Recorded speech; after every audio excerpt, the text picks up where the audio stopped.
In history books, the date of January 23rd, 2025 will be marked as a pivotal moment for the future of Bitcoin. Two very important things happened. The first is that Trump signed a specific executive order on the issue of cryptocurrencies. And that's the fact. But let's start by analyzing the events. The CAB 121 has been introduced, and you might ask me, what the heck is that? And you wouldn't be entirely wrong. But you might also say, who cares? However, this is a problem, because if we continue with the who cares attitude, we won't move forward and won't understand what's happening around us. And something happened that truly changed everything. To this day, we know he ran his campaign as the crypto president, advocating for cryptocurrencies. Additionally, he stated that he wants to make the United States the global capital of artificial intelligence and the capital of cryptocurrencies. So, he made these two declarations because technology rules, and it also governs global finance. However, there are some important boundaries to be aware of. The first thing we see is that with this executive order, he signed a decree. Here is the document. The goal is to ensure leadership in digital financial technology. I'm not sure what we want to call it, but it's the evolution of finance. From traditional classic finance, we are moving towards a 10.0 finance, completely different, with much more technology and entirely digital. What is an executive order? An executive order is a directive issued by the President of the United States that manages the operations of the federal government. While it doesn't require approval from Congress, it has the force of law and is typically used to direct government agencies in implementing specific policies. Executive orders are one of the most powerful tools available to a US president to influence national policy. Executive Order on Cryptocurrencies, specifically 2025 context. If we're talking about a specific executive order related to cryptocurrencies, especially in the context of 2025 January 2025, it's likely focused on formalizing the regulation of cryptocurrencies and related financial technologies, such as blockchain, digital currencies, and decentralized finance. This could be part of broader efforts to ensure leadership in digital finance. The order could emphasize the US's position as a global leader in digital financial technology. By creating frameworks for managing digital assets like Bitcoin and Ethereum, the US would seek to promote innovation while maintaining security and financial stability. This could include developing a regulatory environment that supports both private sector growth and government oversight. Establish digital dollar or central bank digital currency, CBDC. One part of such an order might focus on the development of a central bank digital currency, CBDC, a digital version of the US dollar, which could be used to modernize the financial system, improve payment efficiency, and lower transaction costs. Cyber security and financial stability. The executive order might also stress the need for stronger cybersecurity protocols for cryptocurrency exchanges and platforms. As the financial world becomes increasingly digitized, the risk of hacking and cyber attacks grows, and the government would likely want to ensure that the cryptocurrency markets are secure. International cooperation.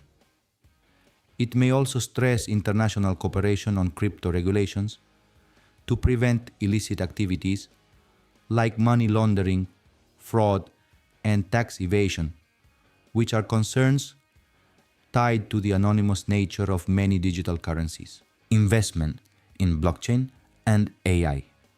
Another important part could be a push for more research and investment in blockchain technology and artificial intelligence, AI, with the idea that both are critical to shaping the future of finance.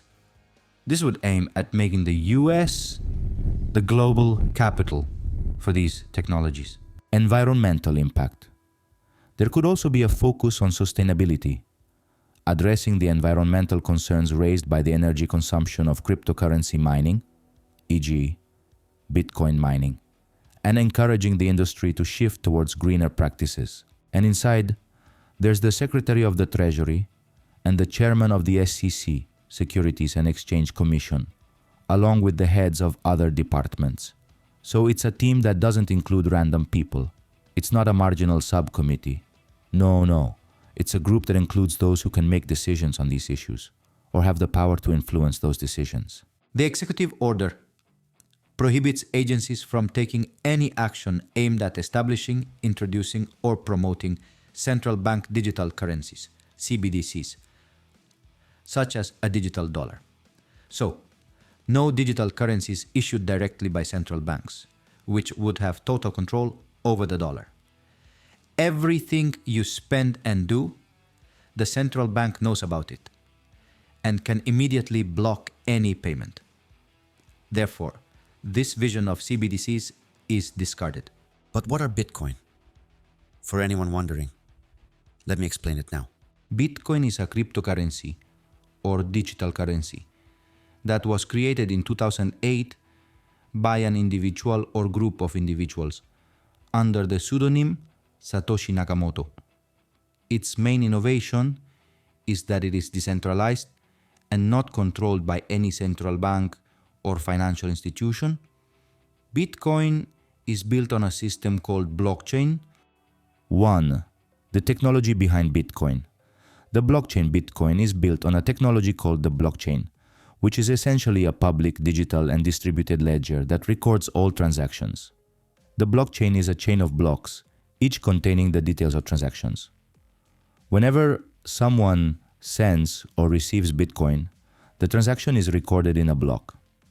Once a block is filled with transactions, it is added to the blockchain, which is visible to everyone and cannot be altered retroactively without the consensus of the network. The blockchain is distributed, meaning each participant in the network has a copy of the ledger. Transactions are verified through a process called mining, which requires a lot of computational power. 2. How Bitcoin works. Transactions and wallets. Bitcoin transactions happen between users through a peer-to-peer network, meaning directly between users without the intervention of a third party like a bank. When someone sends Bitcoin to someone else, the transaction is verified by the network through the mining process. Each person who owns Bitcoin has a digital wallet, which is essentially a cryptographic key. This wallet allows users to send and receive Bitcoin and holds their private key, which is necessary to sign transactions. 3. Censorship resistance and security. One of Bitcoin's key features is that it is censorship resistant. Since it is not controlled by any central authority, no bank or government can stop or freeze a user's Bitcoin. This makes it especially attractive to those seeking a form of payment that cannot be easily manipulated or monitored by authorities. Additionally, Bitcoin is designed to be secure through the use of cryptography. Each transaction is cryptographically signed, and once recorded on the blockchain, it cannot be modified or erased. This offers a high degree of security for users, making it very difficult for funds to be stolen or tampered with, unless the user's private key is compromised. 4. Limited supply. One of the features that differentiates Bitcoin from other currencies is its limited supply. The total number of Bitcoins that can ever be created is 21 million. This is a key part of Bitcoin's design, as it limits inflation that could arise from excessive money printing. Bitcoin's scarcity is one of the reasons it's often compared to gold, sometimes referred to as digital gold, since its supply is predetermined and cannot be changed. 5. How Bitcoin is created. Mining. The process of mining is how new Bitcoins are introduced into the system. Mining is essentially the process of solving complex mathematical problems, hashing, to validate transactions on the Bitcoin network. Miners use computational power to solve these problems, And when a miner solves a problem, they add a new block to the blockchain. In exchange for their work, miners are rewarded with newly minted Bitcoin. POW, Proof of Work. Bitcoin's mining system is based on a mechanism called Proof of Work, POW, which requires miners to solve complex problems to validate transactions. This process consumes a lot of energy, but ensures the security and integrity of the network. 6. Volatility and Bitcoin. Use. Bitcoin is known for its volatility. The value of a Bitcoin can fluctuate significantly in a short period due to factors like market demand, regulation, global news, and investor speculation. Although this makes Bitcoin a risky investment, its decentralized nature and increasing use as a store of value, like gold, has made it an important part of the global financial landscape. Bitcoin is used for various purposes, including online purchases. Some merchants accept Bitcoin as payment. Investment. Many people view Bitcoin as a long-term investment. Remittances. In some parts of the world, Bitcoin is used for sending money quickly and with low transaction fees. Hedge against inflation. Some use Bitcoin as a protection against the inflation of traditional currencies. 7. Bitcoin and regulation. Bitcoin is not without its legal challenges.